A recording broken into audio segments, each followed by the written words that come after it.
Bíblia, por favor, abra comigo o livro do profeta messiânico, profeta esse chamado Isaías, capítulo 43, e o verso de número 13. Livro escrito no ano 740 a 680 a.C. Isaías, segundo a etimologia bíblica, o Senhor é a salvação. E sobre ele nós vamos falar hoje. Eu vou ler, os irmãos somente acompanhem. Talvez a minha tradução é um pouco diferente, mas a expressão é a mesma. Diz assim: ainda antes que houvesse dia eu era, e nenhum há que possa livrar alguém das minhas mãos. Agindo eu, quem pedirá? Tem outras traduções dizendo assim: ainda antes que houvesse dia eu sou, ninguém há que possa impedir o meu agir. Amados, eu quero que vocês repitam após mim, por favor. Diga assim: ainda antes. Eu não ouvi. Ainda antes que houvesse dia. Agora aponta o teu dedo para cima. Ele já era. Olha para a pessoa que está ao teu lado, dentro de você, sentar e falar assim: ei, ele vê tudo, ele pode tudo, ele conhece tudo, e não se preocupe não. Esta noite a tua vitória chegará. Se você acredita, pode sentar e glorificar o Senhor.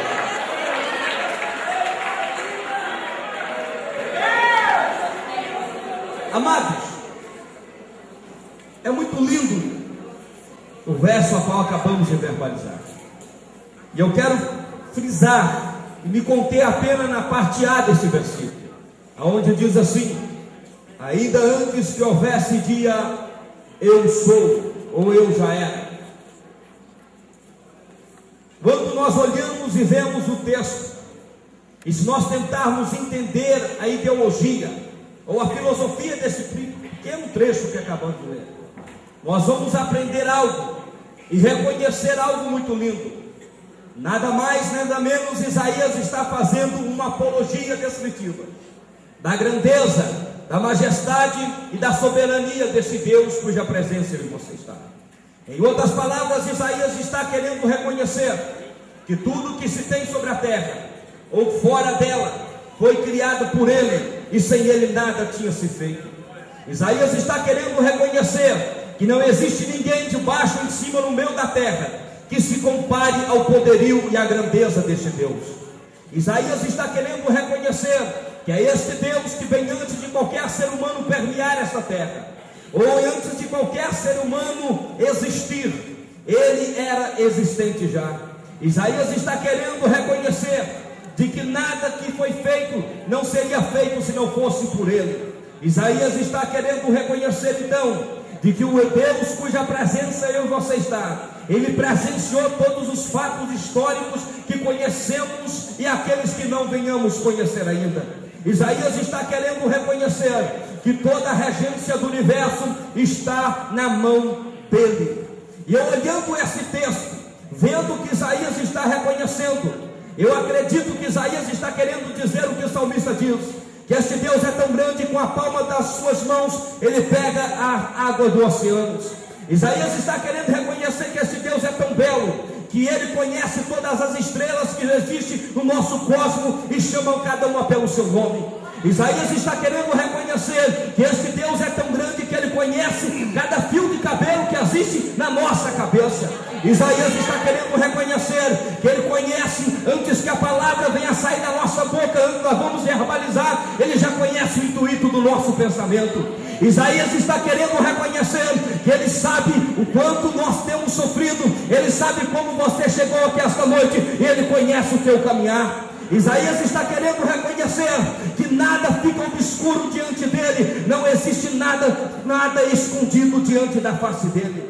Mas então nós olhamos e vemos a grandeza deste Deus, sabemos então que ele é soberano, que ele é ímpar, que ele é inigualável e que tudo está sobre o teu domínio. Mas esta noite eu quero pregar aqui, subordinado ao tema, 3 coisas que Deus nunca viu e que Deus nunca vai ver. Talvez vai criar um paradoxo na tua mente e você vai dizer assim: peraí, até agora tu verbalizou, fez uma apologia, que Deus vê tudo, sabe tudo, conhece tudo, pode tudo, e que nada é escondido diante dos seus olhos, e agora tu vem com a conversa dizendo, criando um contraste, de que existem 3 coisas nunca viu e que Deus nunca vai ver. Sim, Senhor e sim, Senhora, eu quero que você cobre atenção nos minutos que temos esta noite, porque nós vamos diante da luz da Bíblia Sagrada deslumbrar-te 3 coisas que Deus não conhece, mas essas 3 coisas que mudaram a minha história e a tua história. A primeira coisa que Deus nunca viu e que Deus nunca vai ver, senhoras e senhores, é um sangue tão poderoso como o sangue de Jesus Cristo vertido na cruz do Calvário.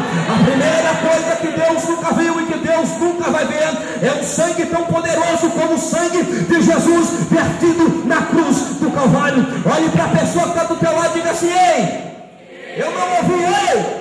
A primeira coisa que Deus nunca viu e que Deus nunca vai ver é um sangue tão poderoso como o sangue de Jesus vertido na cruz do Calvário. Amém. Depois dessa introdução vamos começar a pregar então. Querido, primeira coisa que Deus nunca viu é um sangue tão poderoso como o sangue de Jesus. Para que entendermos esse projeto e o poderio tão imenso desse sangue, é necessário conhecermos um pouco de Bíblia e um pouco de história.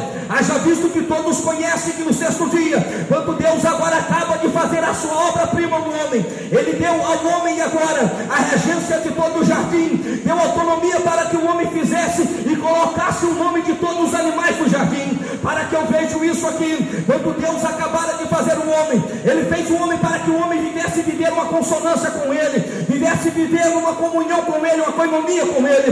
Deus fez o ser humano para que o ser humano desfrutasse dele uma intimidade inigualável. E eu vejo que sempre Deus quis fazer que eu e você vivêssemos sobre esta terra felizes. Haja visto que Ele dá tudo na mão de Adão ali naquele jardim. E eu começo a ver agora que Deus, Ele permite agora Adão passar algum espaço de tempo. Nós que estudamos Bíblia não conhecemos e não sabemos exatamente o espaço-tempo que causou o que eu vou dizer. Diz-nos a história que foi passando os dias, foi passando os tempos e aconteceu um fator. Aquele ser que Deus criara com tanto amor e que dera para ele a regência daquele jardim, ele começa a ficar agora um pouco de cabisbaixo, ele começa a perder a sua alegria, ele começa a perder a sua felicidade. Haja visto agora que ele começa a se sentir a solidão impregnar a tua alma. Como assim, Daniel? Deus tinha feito Adão, ele percorria todo aquele jardim, tinha autonomia de tudo ali, mas ele se sentia só.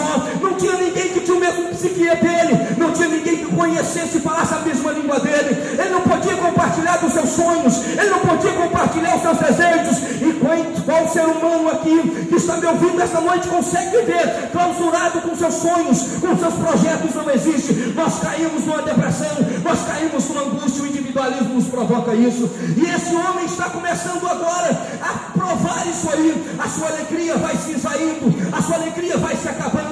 Mas eu entendo e vejo que Deus, que está sentado sobre um alto e sublime trono, Ele está vendo que a sua obra-prima está triste, e Ele começa então a querer agir, Ele começa a querer trabalhar por Ele. Como assim, Daniel? Eu acredito e faço uma analogia esta noite, que Deus agora Ele permite agora, e dá, por que não dizer, um sono profundo a Adão. Depois que Ele dá este profundo sono a Adão, nos diz a Bíblia que Ele arranca da sua costela uma tintora, uma varoa, uma esposa, como o Senhor queira. Eu acredito que depois que Adão, ele levanta daquele profundo sono, talvez ele olha para frente, ele vê as mesmas coisas, as mesmas paisagens. Talvez ele olha para o lado direito, ele vê as mesmas coisas. Quem sabe ele olha para o lado esquerdo do mesmo jeito. Mas quem sabe quando ele vira para trás para caminhar um pouquinho, ele contempla uma mulher, ele contempla um ser como ele não sabia o que era isso. Mas eu acredito que no momento que ele viu aquilo ali, a primeira expressão que Adão teve, sabe qual foi? De felicidade, porque de toda a sua história dentro daquele jardim, ele nunca tinha presenciado